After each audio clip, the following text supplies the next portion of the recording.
नमस्कार दोस्तों, स्वागत है एक बार फिर आपके अपने YouTube चैनल जीवा स्टडी पर। मैं वरिष्ठ अध्यापक मुकेश कुमार जंगड़ आपका स्वागत करता हूं। तो हम जो है कलाम का जो है माइनर टेस्ट 4 देख रहे थे और आज इसकी जो है अपनी साइकोलॉजी की क्लास नंबर 3 और वैसे जो है आपकी क्लास नंबर जो है 5 है। ठीक है, आज जो है अपने टॉपिक में जो है RT एक्ट 2009 और इसके अलावा जो है NCF 2005 ये शामिल किए गए और कुछ क्वेश्चन क्रियात्मक अनुसंधान से भी संबंधित है। ठीक है, तो आज का पहला क्वेश्चन है आपका कि राजस्थान में सीखने के प्रतिफल को निर्धारित मानदंडों में किस सत्र में शामिल कर लिया गया है। ठीक है, सीखने के प्रतिफल जिनको कहते हैं लर्निंग आउटकम्स, पिछले वीडियोज में हमने जाना भी है कि क्या होते हैं। तो राजस्थान में सीखने के प्रतिफल को निर्धारित मानदंडों में किस सत्र में शामिल कर लिया गया है। तो जो इसका उत्तर होगा आपका ऑप्शन नंबर 2017-18 यानी कि ऑप्शन नंबर 2। ठीक है, 2017-18 में जो सीखने के प्रतिफल है उनको जो है राजस्थान में जो है क्या कर लिया गया, शामिल कर लिया गया। इंपॉर्टेंट क्वेश्चन बनता है, डायरेक्ट याद रखना आपको कि राजस्थान में सीखने के प्रतिफल को निर्धारित मानदंडों में किस सत्र में शामिल किया गया, तो 2017-18 में। ठीक है, अगला क्वेश्चन नंबर 42 क्वेश्चन को बोल रहा है बालकों को निःशुल्क एवं अनिवार्य शिक्षा का अधिकार अधिनियम 2009 के तहत छठी कक्षा से 8वीं कक्षा के लिए एक शैक्षिक वर्ष के न्यूनतम शिक्षण घंटे क्या है। पहली बात तो मैं आपको बता दूं, जो बालकों के लिए जो निःशुल्क एवं अनिवार्य शिक्षा अधिनियम जिसको RT 2009 कहते हैं, ये आपका कल बात कर चुके 1 अप्रैल 2010 को देश में लागू हुआ, 2010 को लागू हुआ। इसके साथ थोड़ा सा आपको ध्यान रखना है, ये कौन से संशोधन की देन है, ये 86वें संविधान संशोधन की जो है देन है, ध्यान रखना है इस बात का। ठीक है, तो बात यहाँ हो रही है कक्षा 6 से लेकर 8वीं तक एक शैक्षिक वर्ष में न्यूनतम शिक्षण घंटे कितने हैं। तो बात हो रही है उच्च प्राथमिक स्तर की, तो आपको थोड़ा सा ध्यान रखना है। एक तो था आपका क्लास वर्ग 1 से 5, इसमें आपको जो है 800 घंटे, कितने घंटे, 800 घंटे जो है क्या करना होगा, पूरे जो है सत्र में जो है इतने घंटे आपके जो है यहाँ पर जो होने चाहिए आपके पढ़ाई के। ठीक है, और 6 से लेकर 8 जो उच्च प्राथमिक स्तर है उसमें आपके होने चाहिए 1000 घंटे। कितने होने चाहिए, 1000 घंटे। और जो आपका 1 से 5 तक है इसमें कार्य दिवस होंगे आपके 200। कितने कार्य दिवस होंगे, 200 कार्य दिवस होंगे। और जो आपके 6 से 8 है इनमें कार्य दिवसों की संख्या होगी 220। कितने कार्य दिवस होंगे, 220। तो बात यहाँ किसकी हो रही है, छठी से 8वीं, तो छठी से 8वीं 1000 घंटे, ऑप्शन नंबर 2 इसका सही उत्तर है, हो जाएगा। पहली से 5वीं कितने घंटे, 800 घंटे। और पहली से 5वीं जो कार्य दिवस होंगे वो 200 और छठी से 8वीं कार्य दिवस होंगे 220। अगला क्वेश्चन नंबर 43वां क्वेश्चन बोल रहा है RT अधिनियम 2009 के अनुसार प्रारंभिक शिक्षा का अर्थ क्या है। तो जो RT एक्ट 2009 है उसके अनुसार प्रारंभिक शिक्षा है कक्षा जो है 1 से लेकर 8वीं तक, या इसको अगर उम्र में बोले तो 6 वर्ष से लेकर 14 वर्ष तक की आयु में जो है शिक्षा अनिवार्य या निःशुल्क होनी चाहिए। तो RT 2009 के तहत जो है 1 से लेकर 8 क्लास, या कह सकते हो 6 से लेकर 14 वर्ष तक। तो इसमें ऑप्शन के हिसाब से जो आपका क्या हो गया, ऑप्शन नंबर 1 पहली कक्षा से लेकर 8वीं कक्षा तक। ठीक है, प्रथम श्रेणी के पहले शिक्षा ये तो है नहीं, 8वीं से 12वीं वाली है नहीं, माध्यमिक शिक्षा है नहीं। तो RT एक्ट जो है आपका 2009 वो 1 से लेकर 8 तक कक्षा या फिर 6 वर्ष से 14 वर्ष के बालक पर लागू होता है। अगला क्वेश्चन नंबर 44वां क्वेश्चन बोल रहा है कि RT अधिनियम 2009 के किस धारा में यह प्रावधान किया गया कि बिना मान्यता प्रमाण पत्र के कोई विद्यालय स्थापित नहीं किया जाएगा। अब देखो इस क्वेश्चन को मैं याद करने का एक आसान सा तरीका आपको बता देता हूं कि RT अधिनियम 2009 की किस धारा में यह प्रावधान किया गया कि बिना मान्यता प्रमाण पत्र जो कोई विद्यालय स्थापित नहीं होगा, मतलब विद्यालय की मान्यता होनी चाहिए। तो आप जब भारत में वोट देने की न्यूनतम उम्र कितनी है, 18 साल। कितनी है, 18 साल। मतलब 18 साल में आप वोट देने योग्य हो जाते हो, मतलब आपको एक प्रकार से मान्यता मिल जाती है। तो वही ध्यान रखना, धारा 18 में ये कहा गया कि किसी विद्यालय को मान्यता प्राप्त करनी होगी। ठीक है, मान्यता प्रमाण पत्र होना चाहिए। धारा 21 क्या बोलती है, धारा 21 बोलती है SMC के बारे में, जो क्या होती है, विद्यालय प्रबंधन समिति। क्या होती है, विद्यालय प्रबंधन समिति, ठीक है, 21वीं धारा में ये है। अगला क्वेश्चन नंबर 45वां क्वेश्चन देखो, 45 नंबर क्वेश्चन बोल रहा है, देखो भले ऊपर लेवल 1 लिखा हुआ है लेकिन ये लेवल 2 के लिए भी उतना ही उपयोगी है क्योंकि सेम क्वेश्चन थे कि निःशुल्क एवं अनिवार्य शिक्षा का बालकों का अधिकार 2009 के अंतर्गत किसी भी अध्यापक को निम्न में से किस कार्य के लिए लगाया जा सकता है।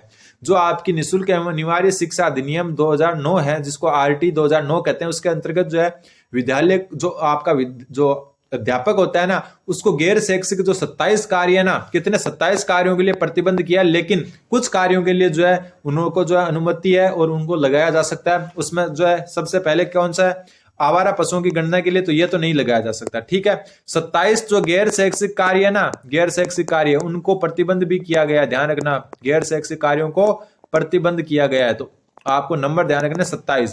तो आवारा पशुओं की गणना के लिए नहीं लगाया जा सकता। आपदा राहत में लगाया जा सकता है, बिल्कुल। आपने देखा होगा कोरोना काल में सभी टीचर्स की ड्यूटी लगती थी, तो ये बिल्कुल सही है। चुनाव संबंधी कार्य में तो चुनावी ड्यूटी आती है, बिल्कुल आती है, ठीक है।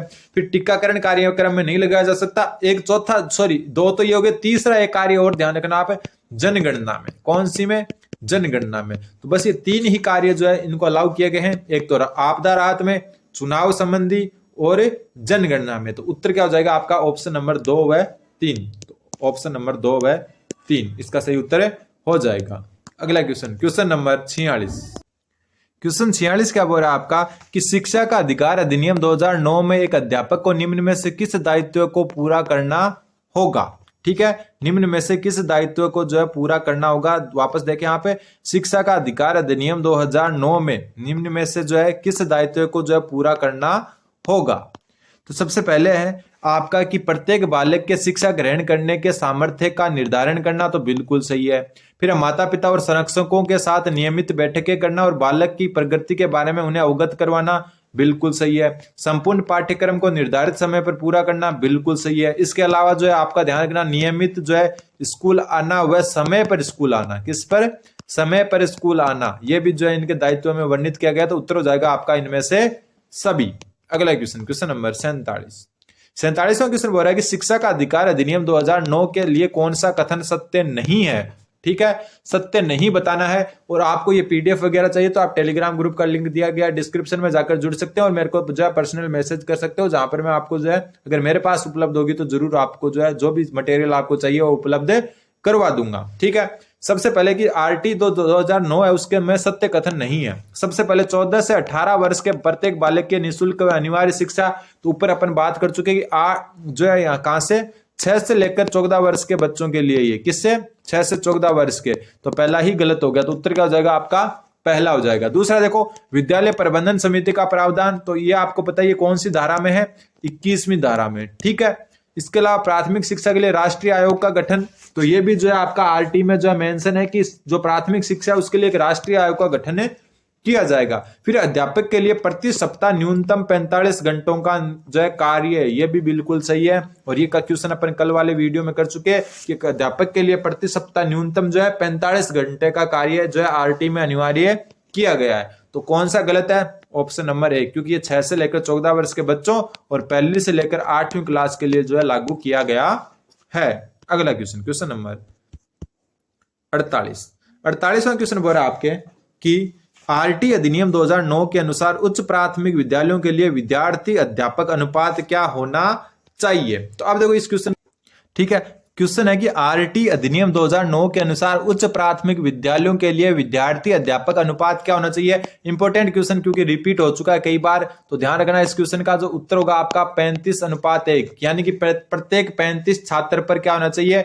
एक शिक्षक होना चाहिए। और जो आपका प्राथमिक स्तर है, कौन सा स्तर? प्राथमिक, उसमें क्या कहा गया है? उसमें अलग अलग कहा गया, लेकिन जो है 60 बच्चों पर 2 शिक्षक होने चाहिए शुरुआत में। ठीक है, तो यहाँ पर 35:1 जो है उच्च प्राथमिक स्तर के लिए जो है अध्यापकों की संख्या होगी। अगला क्वेश्चन कि क्रियात्मक अनुसंधान एक ऐसा अनुसंधान है जिसके द्वारा व्यवहारिक कार्यकर्ता वैज्ञानिक ढंग से अपनी समस्याओं का अध्ययन, अपने निर्णय व क्रियाओं में निर्देशन, सुधार एवं मूल्यांकन करते हैं।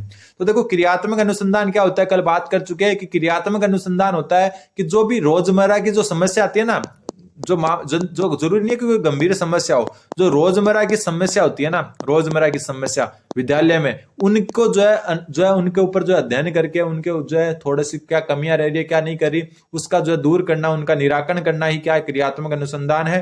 तो जो रोजमर्रा की जो समस्या है उनका जो अध्ययन करना, अपने निर्णय व क्रियाओं में निर्देशन, सुधार एवं मूल्यांकन करना, जो, तो ये सारा का सारा आपका क्रियात्मक अनुसंधान है। तो देखो, क्रियात्मक अनुसंधान एक ऐसा अनुसंधान है जिसके द्वारा व्यवहारिक कार्यकर्ता वैज्ञानिक ढंग से अपनी समस्याओं का अध्ययन, अपने निर्णय व क्रियाओं में निर्देशन, सुधार एवं मूल्यांकन करते हैं। और ये बात किसने कही? तो उत्तर आपका स्टीफन एम कोरे। एक बात ध्यान रखना, क्रियात्मक अनुसंधान के बारे में अगर कुछ भी पूछे ना, मतलब कोई परिभाषा पूछे, तो सबसे ज्यादा चांस है कि वो स्टीफन एम कोरे वाली यानी कि यही परिभाषा पूछी जाएगी। सबसे ज्यादा चांस इसी के बनते हैं। अगला क्वेश्चन, क्वेश्चन नंबर 50वां क्वेश्चन बोल रहा है कि निम्न में से कौन सा क्रियात्मक शोध से संबंधित नहीं है?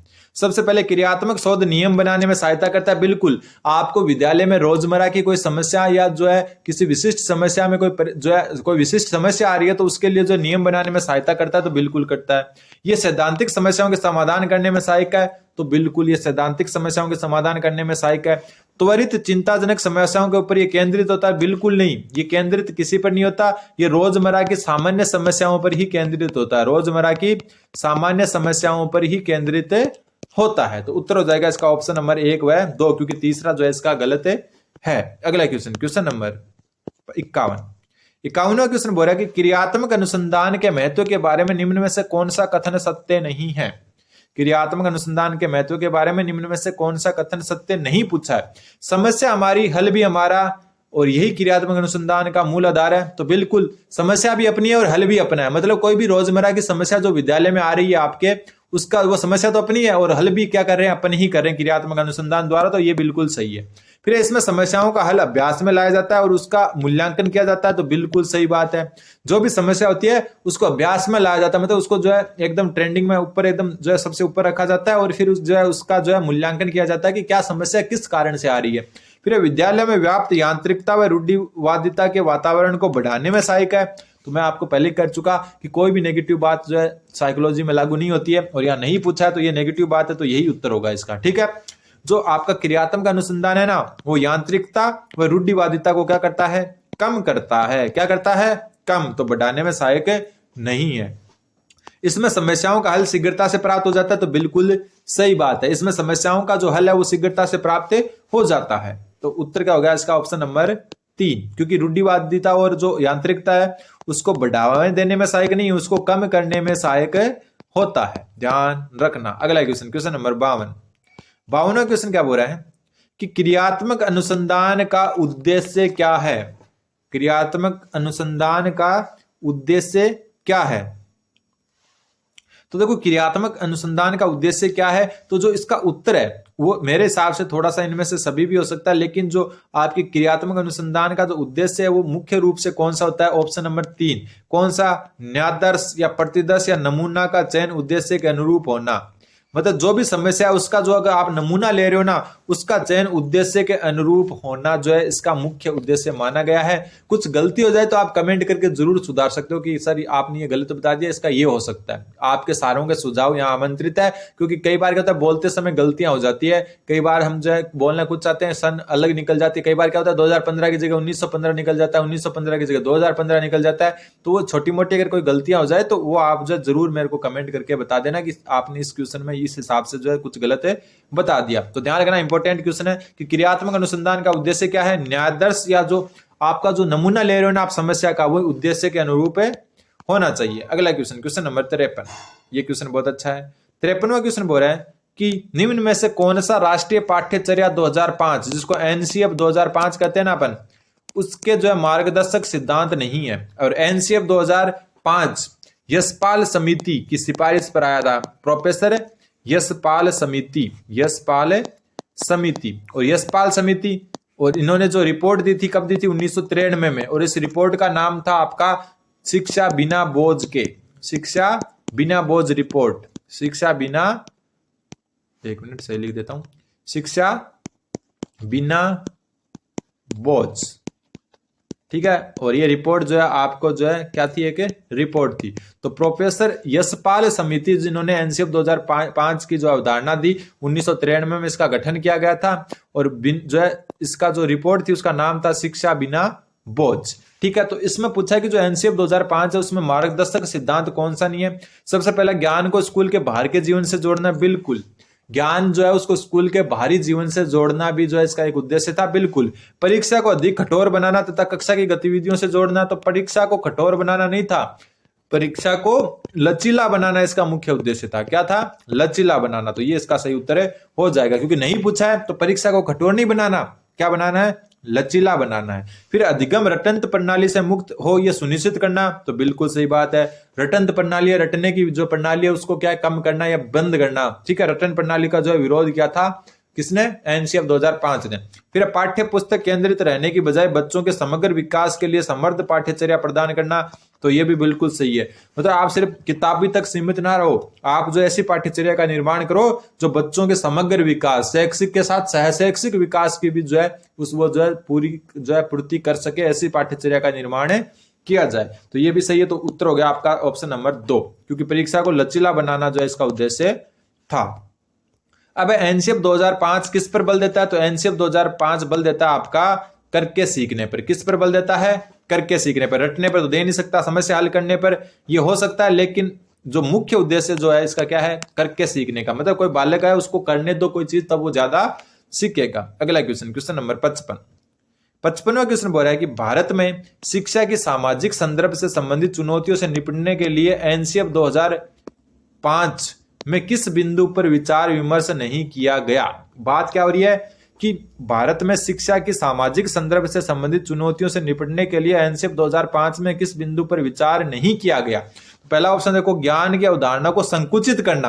और मैं आपको बार बार बता चुका, साइकोलॉजी में नेगेटिव चीज की कोई जगह नहीं है, तो कोई चीज को हम संकुचित नहीं कर सकते। तो उत्तर यही हो जाएगा आपका। नहीं पूछा है तो संकुचित करना तथा उनके ज्ञान व अनुभव के नए क्षेत्र में शामिल ना हो, तो ये तो पूरा नेगेटिव हो गया, तो ये गलत हो गया। तो यही उत्तर आपका। फिर आत्मविश्वास व आलोचनात्मक जागरूकता का विकास, बिल्कुल सही है। पाठ्यचर्या से जुड़े निर्णयों के बारे में समुदाय से बातचीत करने को लेकर खुलापन, मतलब जो अपन जो भी पाठ्यचर्या है उसका जो अगर कोई निर्णय लेते हैं ना, उसको जो है जो समाज से जुड़े अभिभावक हैं बच्चों के, उनसे जो है क्या करें? बातचीत करके एकदम खुलापन रखें। बिल्कुल। शैक्षिक कार्यों के चयन में समावेशी रवैया अपनाना, तो यह भी बिल्कुल है सही बात है। अगला क्वेश्चन, क्वेश्चन नंबर 56 क्या बोल रहा है? एनसीएफ 2005 के अनुसार सीखना है। एनसीएफ 2005 के अनुसार सीखना क्या है? बिना किसी मध्यस्थता इसके नहीं हो सकता। तो देखो, मध्यस्थता के बिना भी सीखना हो सकता है, तो ये तो गलत हो गया। ठीक है। स्कूल में कक्षा के भीतर ही संभव है, तो जरूरी नहीं है। बच्चा जो है शिक्षा शैक्षिक के साथ गैर शैक्षिक जो कार्य है उनसे भी सीख सकता है। सीखने की उचित गति हो ताकि विद्यार्थी रट सके, तो रटने पर तो एनसीएफ बल देता ही नहीं है। तो उत्तर क्या हो जाएगा आपका? Option number 4।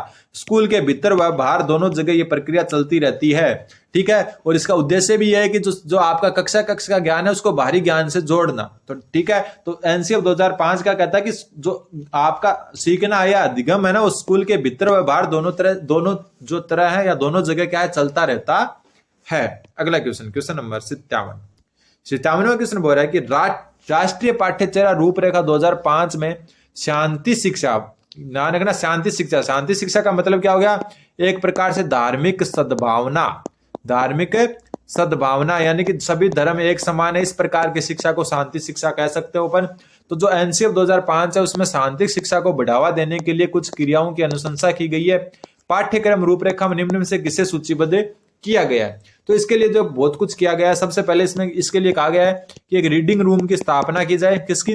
रीडिंग रूम की, जिसमें जो है शांति संबंधी समाचार पत्र हो, शांति संबंधी समाचार पत्र पुस्तक हो, शांति संबंधी समाचार पत्र हो। ठीक है। या फिर क्या हो? पुस्तकें हो। ठीक है। इसके अलावा इन्होंने क्या कहा कि जो है ऐसे जो है फिल्में दिखाई जाए जिनसे शांति स्थापना की जो है उम्मीद रखी जा सकती है। तो अब देखो, इसके अलावा एक बात और की वो है ऑप्शन नंबर 1, स्कूलों में धार्मिक व सांस्कृतिक विविधता के उत्सवों का आयोजन किया जाए।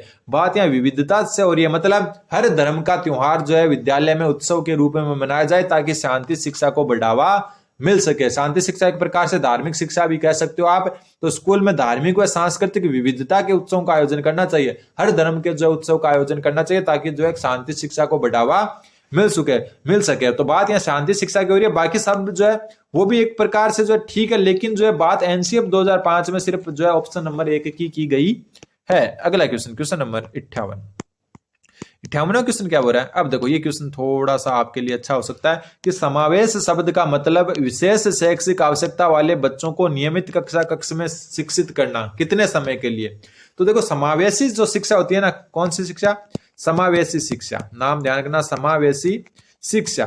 जो ये समावेशी शिक्षा होती है ना, ये इसका मतलब है कि जो पिछड़े बालक हैं, चाहे वो किसी मानसिक रूप से हो या हम शारीरिक रूप से भी कह सकते हैं, जो विकलांग बालक हैं, क्या बालक हैं? विकलांग बालक, उनको भी जो है सामान्य स्कूल में जो है सामान्य स्कूल में शिक्षा देनी चाहिए। किसमें?